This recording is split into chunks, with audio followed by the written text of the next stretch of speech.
India versus Pakistan. ആണവായുധങ്ങൾ കൈവശമുള്ള രണ്ട് രാജ്യങ്ങൾ. ഇതിൽ ആരാണ് ഏറ്റവും വലിയ ശക്തൻ? ആർക്കാണ് ഏറ്റവും കൂടുതൽ ആയുധങ്ങൾ ഉള്ളത്? എന്നിങ്ങനെയുള്ള ഇന്ത്യയുടെയും പാകിസ്ഥാന്റെയും മിലിറ്ററി പവറിനെ കുറിച്ചാണ് നിങ്ങൾ ഈ ഒരു വീഡിയോയിലൂടെ കാണാനായിട്ട് പോകുന്നത്. ഒരു രാജ്യത്തിന്റെ മുഴുവൻ സുരക്ഷാ ചുമതലകളും ഏറ്റെടുക്കുന്നത് ആ നാടിന്റെ സൈനികരാണ്. ഇന്ത്യയുടെ അയൽ രാജ്യമായ പാകിസ്ഥാൻ ലോകത്തിലെ ഏറ്റവും മിലിറ്ററി പവർ ഉള്ള രാജ്യങ്ങളിൽ 12ാം സ്ഥാനത്താണുള്ളത്. ഇനി ഇന്ത്യയാണെങ്കിൽ ലോകത്തിലെ 4ാമത്തെ വലിയ മിലിറ്ററി പവർ ഉള്ള രാജ്യമാണ്.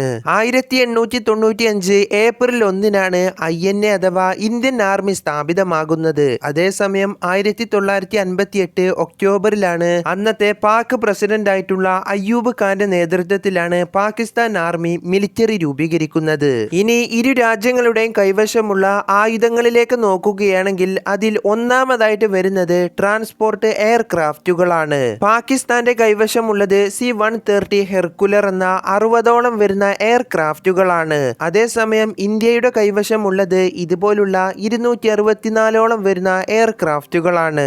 രണ്ടാമതായിട്ട് വരുന്നത് ഇരു രാജ്യങ്ങളുടെയും കൈവശമുള്ള യുദ്ധവിമാനങ്ങളാണ്. പാകിസ്ഥാന്റെ ശേഖരത്തിലുള്ളത് 387ഓളം വരുന്ന JF-17 തണ്ടർ എന്ന് പേരുള്ള വലിയ യുദ്ധവിമാനങ്ങളാണ്. അതേസമയം ഇന്ത്യയുടെ ശേഖരത്തിലുള്ളത് ഇതുപോലുള്ള 606ഓളം വരുന്ന മിറേജ് തേജസ് പോലുള്ള ഫൈറ്റിംഗ് എയർക്രാഫ്റ്റുകളാണ്. മൂന്നാമതായിട്ട് വരുന്നത് യുദ്ധ ഹെലികോപ്റ്ററുകളാണ്. ഇന്ത്യയുടെ കൈവശമുള്ളത് 40ഓളം വരുന്ന വലിയ AH-64E എന്ന ഹെലികോപ്റ്ററുകളാണ്. പാകിസ്ഥാന്റെ സൈനിക ശേഖരത്തിലുള്ളത് 57ഓളം വരുന്ന ബെൽ H-1 കോബ്ര എന്ന യുദ്ധ ഹെലികോപ്റ്ററുകളാണ്. നാലാമതായിട്ട് വരുന്നത് കടലിലുള്ള എയർക്രാഫ്റ്റ് കാരിയറുകളാണ്. ഇന്ത്യയുടെ കൈവശമുള്ളത് വലിയ 2 എയർ കാരിയറുകളാണ്. അതേസമയം പാക് സൈന്യത്തിന്റെ അടുത്ത് ഇങ്ങനെയുള്ള ഒന്ന് പോലുമില്ല. അഞ്ചാമതായിട്ട് വരുന്നത് സബ്മറൈൻ അഥവാ മുങ്ങിക്കപ്പലുകളാണ്. ഇന്ത്യൻ സൈന്യത്തിലുള്ളത് വലിയ 18ഓളം വരുന്ന മുങ്ങിക്കപ്പലുകളാണ്. അതേസമയം പാക് സൈനികത്തിലേക്ക് നോക്കുകയാണെങ്കിൽ അവിടെ 8ഓളം വരുന്ന മുങ്ങിക്കപ്പലുകൾ മാത്രമാണുള്ളത്. ആറാമതായിട്ട് വരുന്നത് നേവി സൈനികർക്കുള്ള യുദ്ധ കപ്പലുകളാണ്. ഇന്ത്യൻ നേവിയുടെ കൈവശമുള്ളത് ഏറെക്കുറെ 294ഓളം വരുന്ന വലിയ നേവി ഫ്ലൈറ്റുകളാണ്. പാക് നേവിയുടെ കൈവശമുള്ളത് ഇതുപോലുള്ള വെറും 114ഓളം വരുന്ന യുദ്ധ കപ്പലുകൾ മാത്രമാണ്.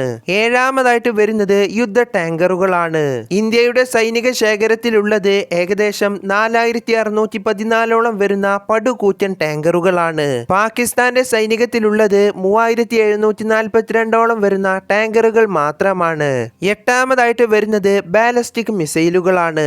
പാകിസ്ഥാന്റെ കൈവശമുള്ളത് 90ഓളം വരുന്ന 1000 കിലോമീറ്റർ ദൂരത്ത് ചെന്ന് പോലും പൊട്ടിത്തെറിക്കാൻ കഴിയുന്ന വലിയ മിസൈലുകളാണ്. അതേസമയം ഇന്ത്യൻ ആർമിയുടെ കൈവശമുള്ളത് 66ഓളം വരുന്ന 5000 കിലോമീറ്റർ ദൂരത്ത് ചെന്ന് പൊട്ടിത്തെറിക്കാൻ കഴിവുള്ള ബ്രാമോസ് മിസൈലുകളാണ്. ഒൻപതാമതായിട്ട് വരുന്നത് ന്യൂക്ലിയർ ബോംബുകളാണ്.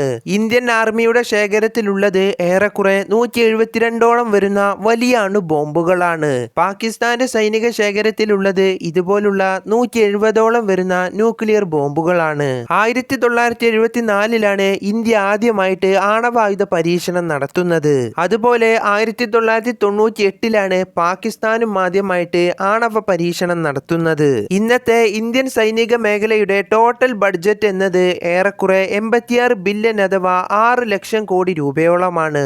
അതേസമയം പാക് സൈന്യത്തിന്റെ മൊത്തമായിട്ട് നേവിയുടെയും ആർമിയുടെയും ഒക്കെയായിട്ട് വരുന്നത് ഏറെക്കുറെ 9 ബില്യൺ അഥവാ 78,000 കോടി രൂപയോളമാണ്.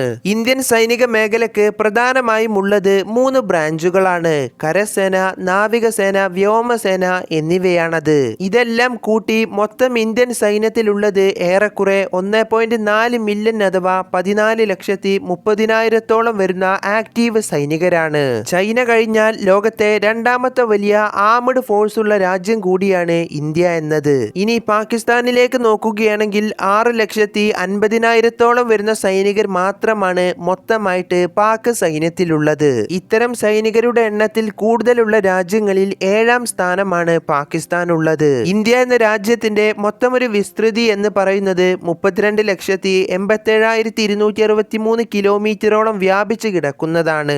ഇനി പാകിസ്ഥാന്റേത് നോക്കുകയാണെങ്കിൽ വെറും 7,96,000 കിലോമീറ്ററോളം മാത്രമാണ് ഇതിന്റെ വിസ്തൃതി എന്നത്. ഇന്ത്യയും പാകിസ്ഥാനും വേർപിരിഞ്ഞത് മുതൽക്കേ തന്നെ ആദ്യകാലം മുതൽക്കേ തന്നെ ഉള്ളതാണ് പല പ്രശ്നങ്ങളും. അപ്പോ നമ്മുടെ വീഡിയോ ഇവിടെ അവസാനിപ്പിക്കുകയാണ്. ഇന്ത്യയുടെയും പാകിസ്ഥാന്റെയും തമ്മിലുള്ള മിലിറ്ററി പവറിനെ കുറിച്ച് നിങ്ങൾക്കിപ്പോൾ ചെറിയൊരു ഐഡിയ കിട്ടിയിട്ടുണ്ടാകും. ഇതിനെക്കുറിച്ചുള്ള നിങ്ങളുടെ മറുപടികളെല്ലാം ഒന്ന് കമന്റ് ചെയ്യുക.